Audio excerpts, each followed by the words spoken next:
Hello everyone, welcome back to the channel. Hope you're doing well and fine, and in today's video I'll be showing you PSN how to reset password without date of birth. So without wasting any time, let's just jump right on the video and make sure to watch this video till end and follow the steps as well. What you need to do in order to reset password is understand PlayStation uses date of birth as a security check. If you don't know it and you enter the wrong one when creating your account, you cannot reset the password normally, but there are two working methods. Method 1 is reset password through email, no date of birth needed. So to do it, simply head over and open up your PlayStation app or PlayStation network in your browser, then tap on sign in, and once you're inside there, tap on trouble signing in option on the bottom of the screen.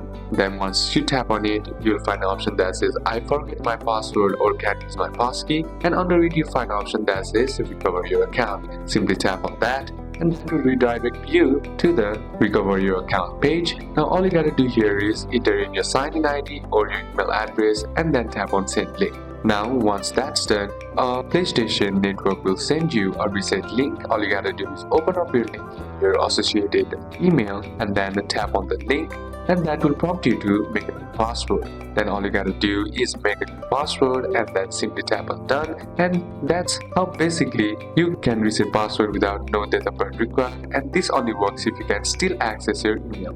Method 2 is by simply heading over and opening up your browser, then on the search bar type in PlayStation support, then tap on the first link that is shown to you, that is the support home of the PlayStation. Now here inside choose account and secret, and here tell them I can reset my password because I don't remember the date of birth on my account, and they will ask for verification details like PSN online ID, email used on the account, last 4 digits of card used for purchases if any, console serial number of the PS4 or PS5, and recent transaction or create purchases. Once verified, they will fix your date of birth or reset your password for you. So these are a couple of steps that you can apply, and that's it for today's video guys. Hope this video was useful to you. Leave a like if it did, comment down any questions that you have.